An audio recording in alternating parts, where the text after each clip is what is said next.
होळीचा सण अवघ्या काही दिवसांवर येऊन ठेपला आहे. मात्र त्या अगोदर एक दुर्दैवी घटना समोर आली आहे.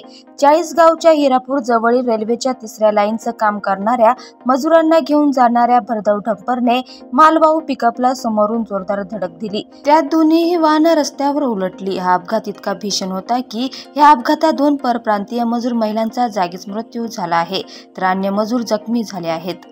मंगळवारी रात्री 10:30 वाजायच्या सुमारास ही घटना घडली. नांदगाव रस्त्यावर हिरापूर रेल्वे स्टेशन जवळ ही घटना घडली आहे. होळीसाठी गावी जाण्याकरता हे मजूर डंपरने भुसावळ इथे जात होते.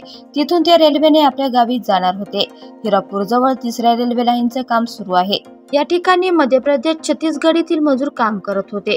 तिसऱ्या रेल्वे लाईनचं काम पूर्ण झाल्यानंतर कामाचा हिशोब झाल्यावर हे मजूर त्यांच्या गावी निघाले होते. ते भुसावळीतून गावी जाण्यासाठी डंपरने रेल्वे स्टेशनकडे निघाले होते. मात्र त्या अगोदरच काळाने त्यांच्यावर घाला घातला आहे.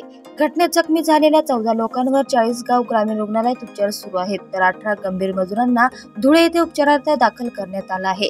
या घटनेमुळे सगळीकडे हळहळ व्यक्त केली जात आहे.